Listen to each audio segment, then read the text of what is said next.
Hi guys, what's up? My name is David and welcome back to my channel.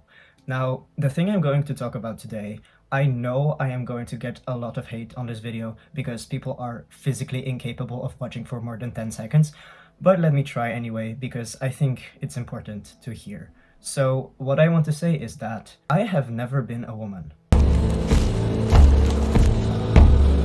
Now, I know this might sound crazy, even to some trans people, so let me explain. I'm a trans man, which means that I was assigned female at birth. This does not mean, like some people like to say, that I was born a woman. No one is born a woman. Even cis women are not born women. You're born a baby. You're assigned a specific sex based on your genitals, or in case you're intersex, well, you're just assigned the sex based on which primary sex characteristics you have most of, I guess. But this assigned sex at birth does not make you a man or a woman. What makes you a man or a woman is the social characteristics that are assigned to these primary sex characteristics. So, for example, if I want to kind of simplify this, you wouldn't call a adult female specimen of some species other than human a woman. You will not call a fully grown adult female cat a woman, right? Why? Because cats do not have these social gender roles that humans have. I'm not saying that sex does not exist or is not important outside of the human species, but we humans assign different meanings to sex, which results in gender, which is social. But as a trans person, I have heard a lot of times that people say like, you will always be a woman or you will never be a man, which is funny because if we look at the transphobic definition of woman, you know, the thing that TERFs like to put on their shirts is adult human female, right? But the thing is, I transitioned before I was an adult.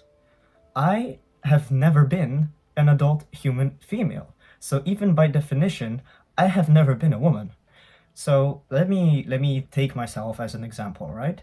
I came out as trans when I was 12. When I came into puberty, I realized that this is not the puberty that I would like for myself. And some people like to say that the puberty you go through is what makes you a man or a woman. But you wouldn't call a 12-year-old child a woman now, would you? If you did, then I think someone needs to check your hard drive on your computer, because if you feel like a 12-year-old is a woman, there's something seriously wrong with you. But yeah, even if you believe that those characteristics that you develop is what makes you a woman, well, I never developed them. First of all, I had an eating disorder when I was 12, 13, 14, so I kind of paused the development of my body, which is, well, dangerous because a lot of trans people go through an eating disorder because they don't like their body and they see that not eating results in not having feminine shape. But please don't try this at home. As you can see, I have fully recovered, so... But yeah, I never developed those characteristics typically associated with the female sex and being assigned female at birth and going through a estrogen dominant puberty. But I started medically transitioning when I was 16. Yeah, when I was 16, almost 17, I was put on puberty blockers for a few months, and then right before I turned 17, I started testosterone.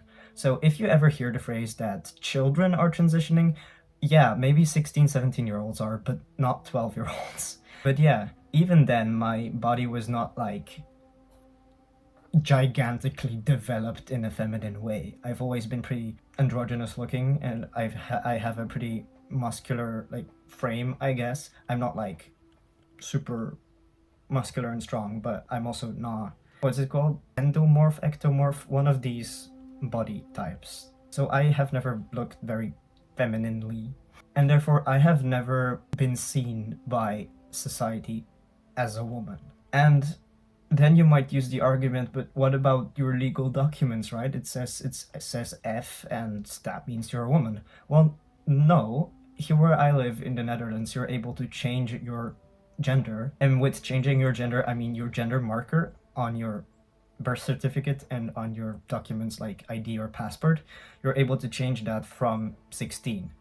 So even legally, I was able to change F to an M before I was an adult, before I was able to become an adult human female. So also in that aspect, I have never been a woman.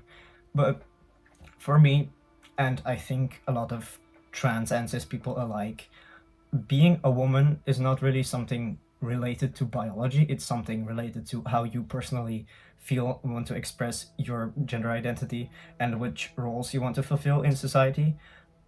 Like, for example, things typically associated with womanhood are having children, caring for children, being caring in general, I guess, which is again like heavily stereotyped, but it does have some basis in biology.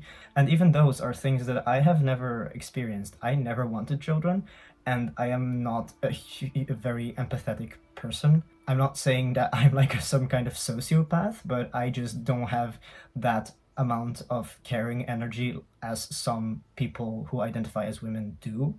And also, I have never felt the need to conform to standard gender roles anyway. So even if I was cis, I don't think I would have ever been able to fulfill the traditional feminine role that people born like me are expected to fulfill in Western society.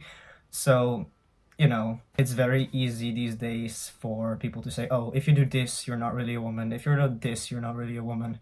And generally, it actually works for the other gender. Generally, it's used for men. Like, oh, if you're this, you're not a real man. If you're this, you're not a real man. And this is targeted towards cis people, to people born the gender that they identify with. So imagine how bad it is for trans people who have even more difficulties with conforming to those roles expected of them if they do want to conform to them, because not everyone does. So to summarize what I've said, gender is complex, and people who think it's not probably don't fully understand what gender is, which is okay. Like, I am in no way saying that everyone needs to fully understand the difference between gender identity, gender expression, sex assigned at birth, blah blah blah. If you're a cis person, if you identify with the sex that you have been assigned at birth, then you are the majority. You are the normal person. You are who society is made for. So I understand it if you don't want to understand things that don't really matter to your experience as a human being. But I do think it's important that even if you don't understand a specific phenomenon, that you at least try to accept that other people feel another way about their experience as a human being. Like, just because I don't understand math does not mean I am against math. And the same applies to trans people. Just because you don't fully understand how it's like to experience a gender identity that is different from the sex you were assigned at birth does not mean that you have to be against those people who have those feelings. And again, I know that's hard, but I don't think we trans people should put all the responsibility on our own and be like, oh, it's okay if you don't understand, it's fine, I will deal with the hate. No, no, no, no, no, no. That is not how it should be. You need to take your own responsibility for your unknowingness and unwillingness to know. And there are tons of trans people on the internet, me included, who would love to tell you more about their experience. So if you don't understand something, you can ask. And Google is free. So if you're scared you'll say something wrong, or if you don't want to ask any private question to any trans person in particular, you can Google it, Of course, Google will not always provide the most accurate answers, and if you really want to know someone's personal experience, then just talk to a trans person. But remember not to ask weirdly personal questions. Like, when I say ask me anything, I do not mean ask me what genitals I have, because you wouldn't ask that to any other person either. So like, why me? Does it matter? The only time it matters what genitals I have is if I plan to have sex with somebody, and I'm not planning to have sex with any of you. I'm sorry. Anyways, I don't think I have anything more to add other than trans people are the gender they identify with. I don't identify as a man, I am a man. Medically considered, I am a man. I have predominantly testosterone in my body. Legally, I am considered a man. I have an M on my ID and on my birth certificate. And socially, I am also considered a man. No one looks at me and thinks, ah, that's a woman. And you can tell yourselves whatever you want. I had a person comment recently that my eyebrows were feminine. I'm sorry. My eyebrows. I want you to take a long look at my eyebrows and tell me what is feminine about them? These people are pulling these arguments so far out of their ass. Like, I didn't know their ass was that deep. But yeah, I, again, I'm probably more open to hate comments than some other people because I simply do not care. I am not touched by them. So, give me all the hate you want. I don't care. If you tell me I will never be a man, I don't care. If you tell me you'll always be a woman, I know I have never been, so I also don't care. And just give up. Just give up. And I'm saying this to the transphobes, not to the trans people. Don't worry. You don't have to give up. You have all your life to just be yourself and figure out what you like. And to the transphobes, I hope you've learned something. I hope you've learned to accept people's identities, even if it's not your identity, even if you don't understand how they feel.